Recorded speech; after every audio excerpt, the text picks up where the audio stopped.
In this edition of Southern Newsweek, quick-thinking residents and fire service personnel save a house in Warrington. Some now rare Dunedin-made chocolate is being auctioned as a fundraiser for bushfire relief, and potential students get very hands-on with science at Otago University.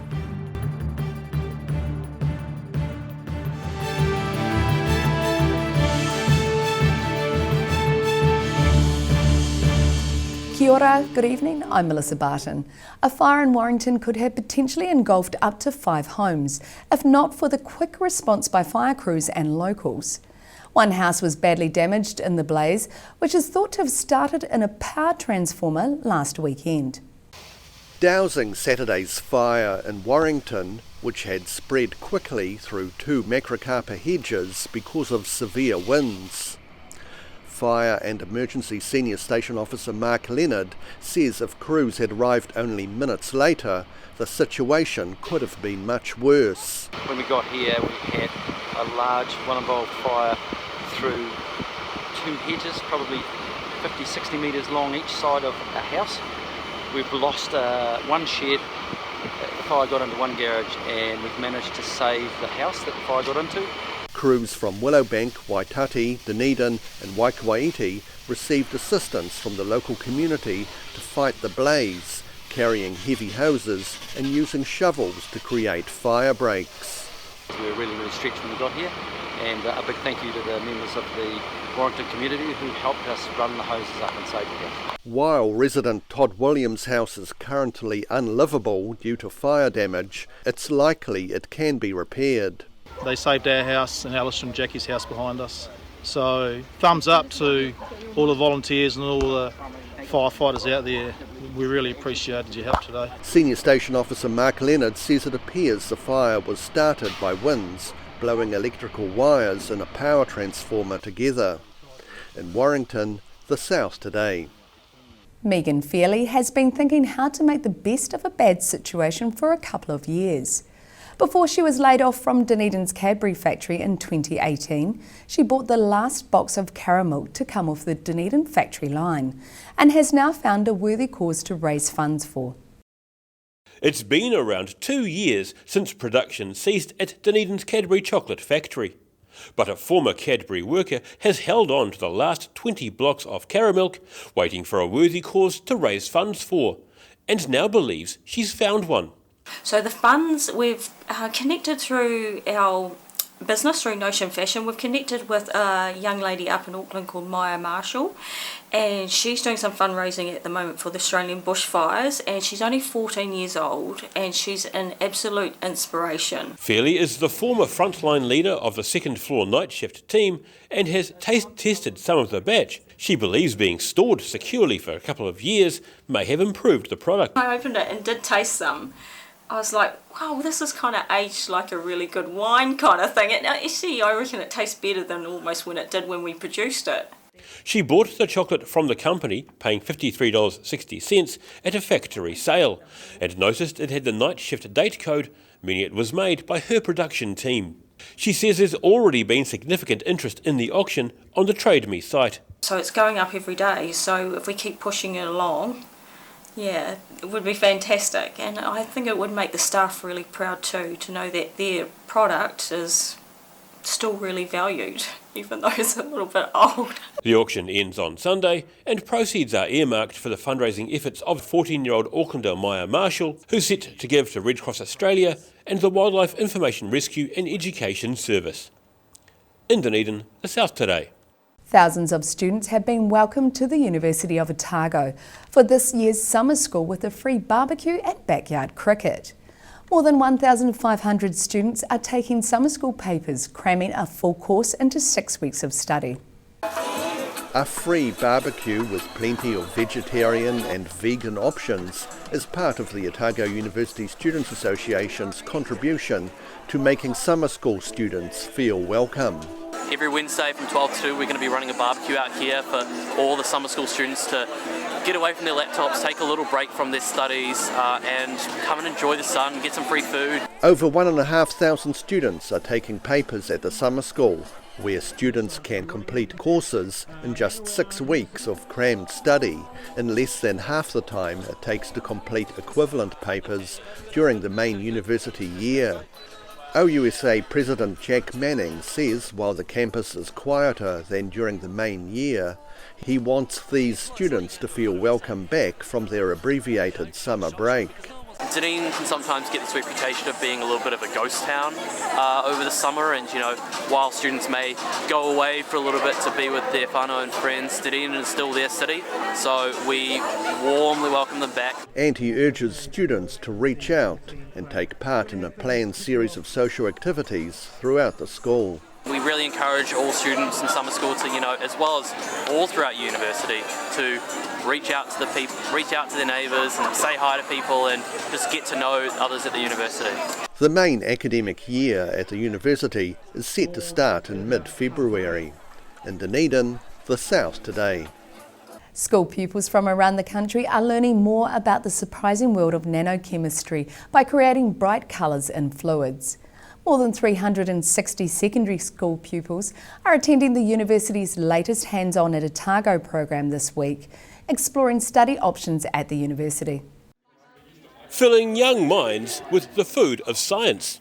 Pupils from more than 160 schools have converged at the University of Otago for the hands-on series of events, with this group looking at silver on a nanotechnology level. So everyone thinks silver's silver like rings and earrings and things, but when your particles get really, really small and they're about the same wavelength of light, they interact with light in a different way and they don't reflect light, they suddenly start absorbing light. So by changing the size slightly, we can get different colours. The nanoscale world usually ranges from a millionth of a millimetre to 100 nanometres. Otago Chemistry Department Outreach Coordinator Dave Warren says the pupils love the chance to experiment with silver nanotechnology. One of my jobs in my outreach project, which is running this, is it's about trying to share chemistry with high school kids and primary school kids in some schools as well, just to show them actually chemistry is not that scary. And if you know a little bit of chemistry, you can actually do quite a lot of fun stuff at the same time. The smaller particles absorb light at the blue end of the spectrum and so look red or yellow. Invercargill pupil Ania Bradley says the hands-on sessions are a great way to introduce intending students to study at Otago. It's actually been really great. It's so informative and it really does give you a taste of the uni life, so it helps you really find if the project that you thought you wanted to do when you came to Otago is actually what you want to do. It's really good. Ania Bradley says she intends to study health sciences at Otago University. In Dunedin, the South Today. Still to come on Southern Newsweek, a man appears in court following a fatal crash in Queenstown. And it looks like a ferret may be guilty of killing baby penguins, prompting drastic action by conservationists. So see you after the break.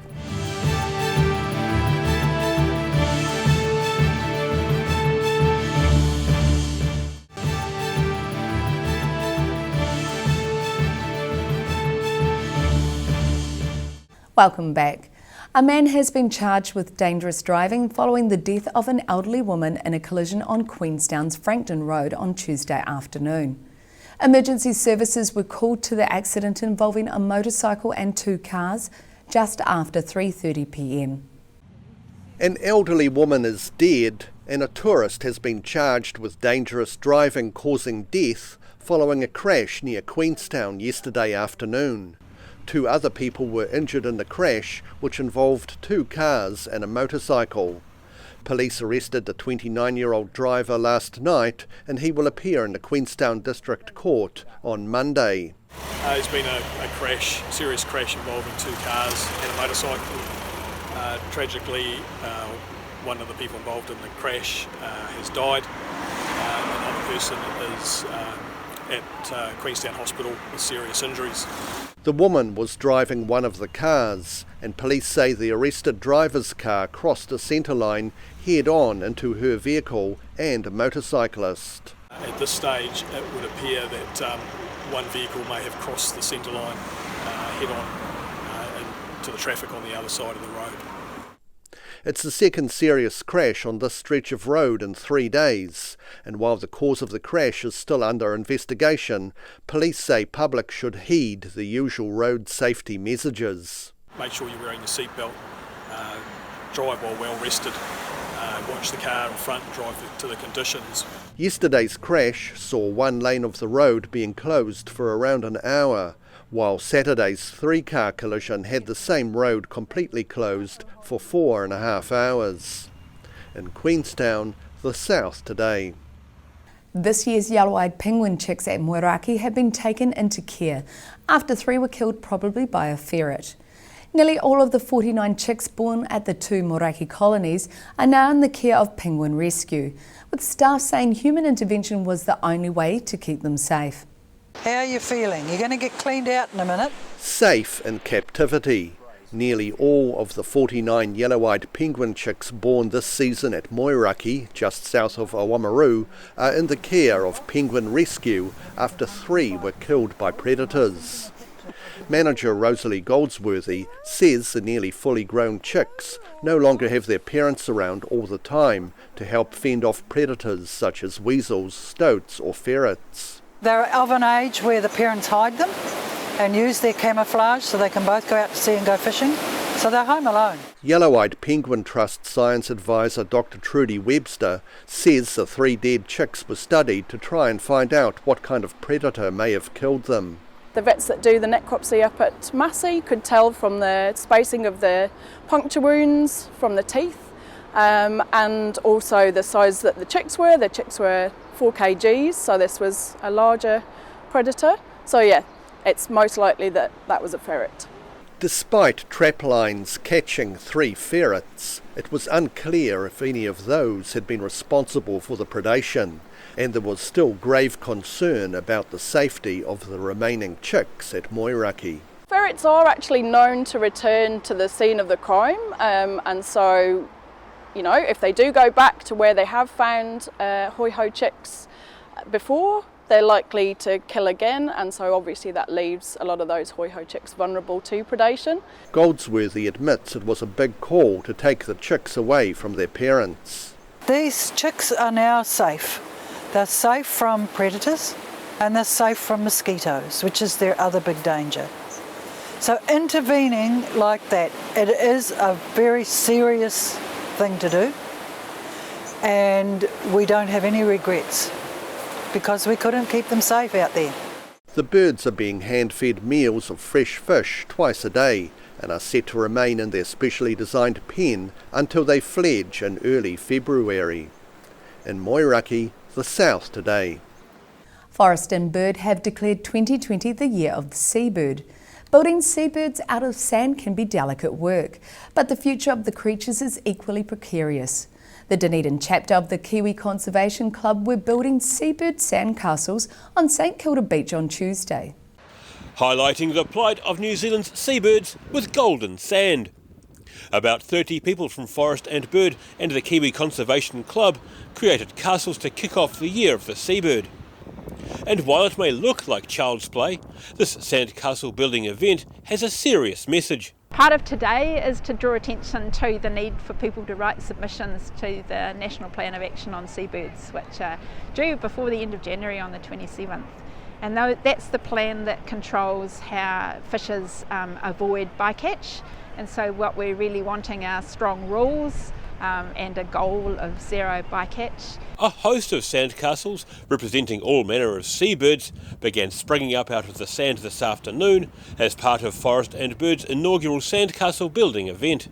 Lexi Hume and Freya Tideman were among those putting their talents to the test and their best feet forward. It was very detailed and it was an albatross. Yeah. And it was nice to jump over. The Dunedin Friends are pleased to be part of the day and say the message of the day is a good one to pass on to younger generations. I think it's good because it raises awareness for the little kids to let them, to grow up to know that the sea life and stuff is important. Yeah. Forest and Bird Southern Regional Manager Sue Maturin says New Zealand's coastal waters are unique, playing host to many threatened and endangered species. She says, along with the seriousness of the message, today's event has gone very well. It's been wonderful, and everybody has so enjoyed themselves, and they've made such a variety of sandcastles. Some people have been brilliant sculptors and have done quite large albatross and large yellow-eyed penguins. An estimated 1,400 seabirds are killed by fishers each year, and Sue Maturin says the current guidelines around bycatch are wishy-washy.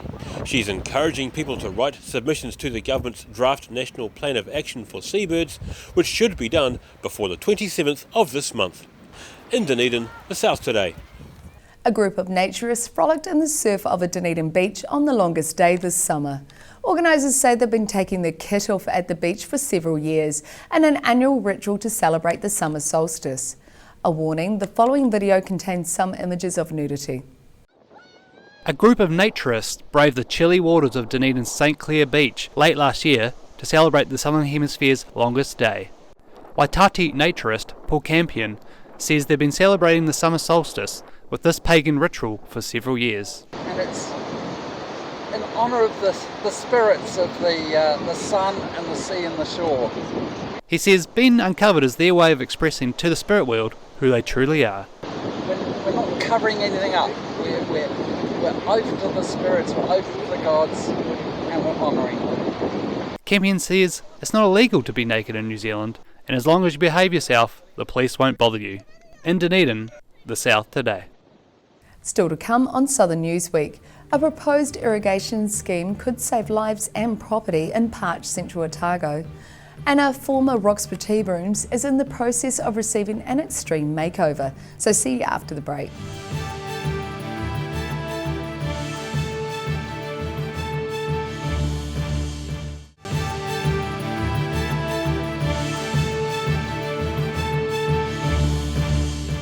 Thanks for staying with us. An Otago Regional Councillor and Alexandra Farmer says irrigation schemes can help rural firefighters in times of need. Gary Kelleher says if fire hose fittings are added to irrigation pipes in remote areas, they could save lives. These parched paddocks in central Otago are typically tinder dry and at a high fire danger. Alexandra Farmer and Otago Regional Councillor Gary Kelleher says a solution could be right under their noses. The new Dairy Creek irrigation scheme that was put in a couple of years ago has year-round water, and if we had a firefighting fitting off that scheme, then tankers would be able to be filled from that fitting. It's a pressure system, so it has no pumping would be needed. Kelleher says tapping into irrigation pipes is a potential lifesaver for rural firefighters. Finding easily accessible water sources to refill tankers is sometimes an issue, which prompted him to have a look around the region. So we did an exercise with FENZ, or Fire and Emergency New Zealand, and had a look from here down and found there isn't any water. So if they had to fill a tanker, there are tanks, but none of the tanks that we looked at had firefighting fittings. He says one solution is adding fire hose fittings to irrigation scheme pipelines at locations which would be known to firefighters. When he's not on the farm, Kelleher is an Otago Regional Councillor and is keen to tackle the issue at a political level. I have made approaches to Central Otago District Council and included them in an email loop about how do we now get policy or have council consideration when someone's doing a subdivision or in a rural area. He's keen for similar fittings to be added to irrigation systems across a wider area, but admits irrigation schemes are sometimes seen in a negative light, but says this is an example of how the systems can help protect farms, lifestyle blocks and towns. And then if we could have a database and the fire crews all have knowledge and detail of where they are, then they can immediately go to them and they can always fill a tanker and know they can refill a tanker if a substantial fire was to happen. When you look at the current fires in Australia, with climate change and with the way things are becoming drier, that risk is sitting here too. He says a farmer-driven and farmer-owned system should be able to protect large rural areas for the greater good. In Central Otago, the South Today. For the first time, people will be able to roll as well as run down the Dunedin Airport runway in an annual fundraiser. Set to take off on the 2nd of February, the Run the Runway event will this year include mobility scooters and wheelchairs. An early start, not for the faint-hearted, but for a good cause. raising funds for the Taieri Aquatic Centre. So the novelty of it is that you just have no idea about the size of the runway until you're out there. And so to be able to run or walk just under 4 kilometres in this sort of environment is completely unique. There's only 2 other ones in the Southern Hemisphere. As the title suggests, the event has always been about running, or in some cases walking, the nearly 4 kilometre jaunt up and then back along the runway at Dunedin's Momona Airport. But organisers say there's a twist this year, with people on rollerblades, skateboards, mobility scooters and wheelchairs able to take part. Event coordinator Irene Mosley says it's not a new idea, but still a rare event on this side of the world. And it was a concept I saw in the USA and came home and thought it would be something novel for Dunedin. Initially it was a fundraiser for the Mosgiel Pool. The event is scheduled for February the 2nd, with competitors in town for the Masters Games, which Mosley hopes may attract a few more seasoned athletes. This year it's the Masters Games, the weekend that this is on, so we're hoping that'll bring an opportunity for out-of-town people to join in too. Entries are limited to 500 people, and a digital clock is being set up to record times for those wishing to better their own personal best time or to beat others.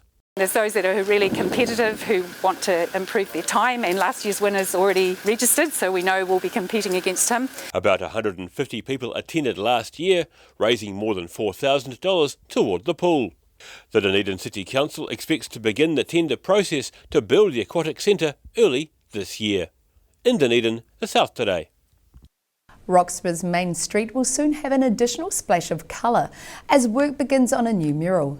Street artists Hayley King and Ross Luth started sketching out some of the mural last weekend, set to cover the former Magnet tea rooms. Workshop participants practicing cutting stencils and using spray paint to see the result of their work for the mural to be painted on Roxburgh's former Magnet tea rooms. The workshops have been popular with both residents and visitors who travelled from Christchurch, Invercargill and Southland to participate in the art project.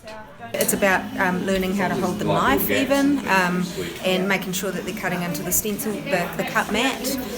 So there's little technical things like that, and then really just, I mean, it's a difficult thing to teach, like anything kind of artistic. It's like you just got to have a go, you know. Street artist Hayley King, known as Flocks, has asked those attending the workshops to come up with an image that explains what the Teviot Valley means to them. Some of the ideas submitted include architecture, fruit, and the many cultures who have come here. Everyone sort of feels differently or has a different experience with the Teviot, so we did expect there to be quite a vast, a variety of different images to come out of it.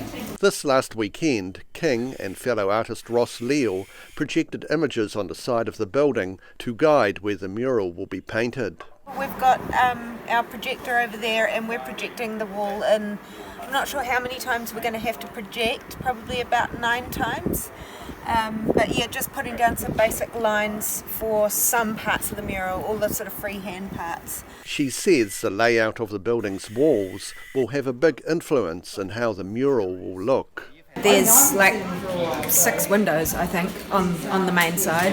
So we had to work our design to suit and make sure that there's nothing major being lost behind any of the windows. So it's not just a big blank canvas. We've got to work around some architectural elements as well.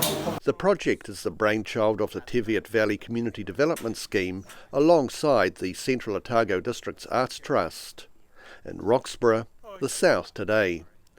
And that wraps up this edition of Southern Newsweek. For the latest news from the Southern region, head online to odt.co.nz and follow Channel 39 on Facebook and YouTube. Have a great night. Ka kite anō.